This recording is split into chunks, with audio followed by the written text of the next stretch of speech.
Friends, అందరికీ నమస్కారం. మీరు చూస్తున్నారు గని ఇంటర్నెట్. తెలంగాణ రాష్ట్రంలో మళ్ళీ ప్రజాపాలన గ్రామ సభలు అనేది కూడా నిర్వహించడం అయితే జరుగుతుందండి. దీంట్లో భాగంగా దరఖాస్తులు అనేది కూడా గృహజ్యోతికి సంబంధించినది, ఆసరా పెన్షన్కి సంబంధించింది, ఇందిర మిల్లు సంబంధించిన మహాలక్ష్మి పథకం గురించి, నెక్స్ట్ రైతు భరోసా కూడా ఎవరైనా కొత్త వారు అప్లికేషన్ చేసుకోవాలన్నా కానీ, పాత వారు చెకింగ్ చేసుకోవాలన్నా కానీ ఇప్పుడు అనేది కూడా రేపటి నుంచి అనేది కూడా గ్రామ సభలు అనేది కూడా స్టార్ట్ కావడం అయితే జరుగుతుంది. కొత్త వారు అప్లికేషన్ చేసుకోవడానికి ఏమేమి జిరాక్స్లు పెట్టాలి, ఏమేమి ఫాములు ఉంటాయి అనే దాని గురించి కంప్లీట్ ఇన్ఫర్మేషన్ అంతా ఈ రోజు ఈ వీడియోలో తెలుసుకుందాం.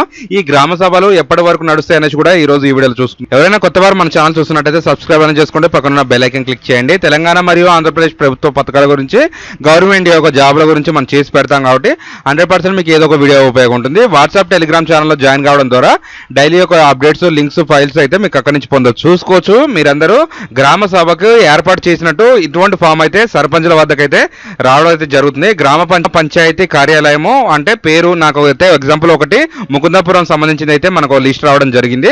ఇది 28వ తారీఖు రోజు అనేది కూడా వీళ్ళైతే ఫిలప్ అయితే చేశారు. దానికి సంబంధించిన సర్పంచ్ పేరు ఉంటుంది.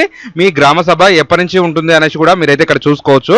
గురువారం 2వ తారీఖు అంటే రేపు ఉదయం 10 గంటలకు సంబంధించి అక్కడైతే గ్రామ సభ అయితే నిర్వహించడం అయితే జరుగుతుంది. మీరైతే చూసుకోవచ్చు. అప్లికేషన్ చేసుకోవడానికి కొత్త వారు ఎవరైనా అప్లికేషన్ చేసుకోవడానికి ఆధార్ కార్డు అయితే ఉండాలి. ఆధార్ కార్డుకి మొబైల్ నెంబర్ అయితే ఖచ్చితంగా లింక్ అయితే ఉండాలి.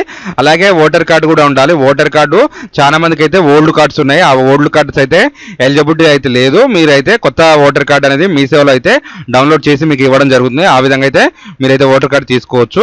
నెక్స్ట్ రేషన్ కార్డు అనేది కూడా ఉండాలి. రేషన్ కార్డు కోసం దరఖాస్తు చేసుకోవాలనుకున్న వాళ్ళైతే మీ సేవ నుంచి అయితే అప్లికేషన్స్ అయితే తీసుకుంటున్నారు. ఈ గ్రామ సభలో అయితే మీరు అప్లికేషన్ అయితే చేసుకున్నా కానీ వేస్ట్ అనేసి చెప్పుకోవచ్చు.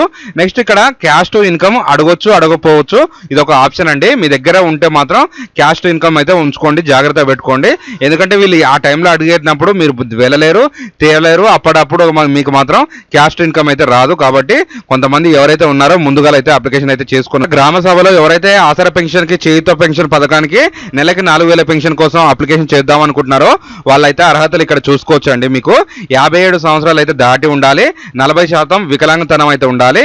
18+ వితంతులు ఉన్నా కానీ సరిపోతుంది. ఇంట్లో బీడీ కార్మికులు కూడా ఉంటారు. ఆ విధంగా అయితే మీరు చూసుకో. దివ్యాంగులు, ఒంటరి మహిళలు అనేది కూడా ఇదైతే అప్లికేషన్ చేసుకోవచ్చు.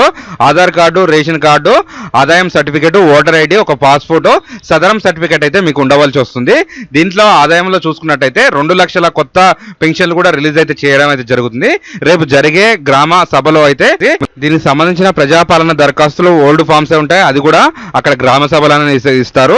మీరైతే చూసుకోవచ్చు. మహాలక్ష్మి పథకం కొరకు, రైతు భరోసా కొరకు, గృహ జ్యోతి గురించి, ఇంద్ర మిండ్ల గురించి, చేత పెన్షన్ పథకం కోసం అయితే అప్లికేషన్ అయితే చేసుకోవచ్చు. మీరు గతంలో అప్లికేషన్ చేసుకున్న వారైతే ఒక రిసిప్ట్ అయితే ఉంటే సరిపోతుంది. అంటే మీరు అప్పుడు రిజిస్ట్రేషన్ చేసుకున్నప్పుడు మీకు ఒక రిసిప్ట్ ఇచ్చారుగా, ఆ యొక్క రిసిప్ట్ ఉంటే సరిపోతుంది. ఇప్పుడు కొత్తగా అప్లికేషన్ చేసుకోవడానికి మాత్రం ఈ యొక్క ఫామ్ అయితే వాళ్ళు ఇవ్వడం జరుగుతుంది. ఈ ఫామ్ అంతా మీరైతే ఫిలప్ చేసి దాంతో పాటు మీకు ఏ పథకానికి మీరు అప్లికేషన్ చేసుకోవాలనుకుంటున్నారు, అంటే ఇప్పుడు రేషన్ కార్డు వచ్చింది కాబట్టి మీరు అప్లికేషన్ చేసుకోవడానికి అర్హులుగా ఉంటారు. కాబట్టి మీరు అనేది కూడా రైతు భరోసా పథకం గురించా, లేకపోతే ఇంద్ర మిన్ల గురించా, నెక్స్ట్ ఆసరా పెన్షన్ గురించా, గృహ జ్యోతి గురించా అనేది కూడా ఉంటుంది. ఈ అనేది టిక్ మార్కులు చేసేసి ఆ గ్రామ సభలో అనేది కూడా మీ ఫామ్ సబ్మిట్ చేస్తే మీకు అనేది ఎడ్యుకేషన్ అయిపోయిన తర్వాత కూడా అమలయ్యే ఛాన్సెస్ అయితే అండి. ఈ రోజు ఈ వీడియోలో కనుక మీకు ఏమైనా డౌట్ ఉంటే ఖచ్చితంగా కామెంట్ అనేది చేయండి. ఇలాంటి information video me friends and family members కి షేర్ చేస్తారని కోరుకుంటున్నా. Thanks for the watch.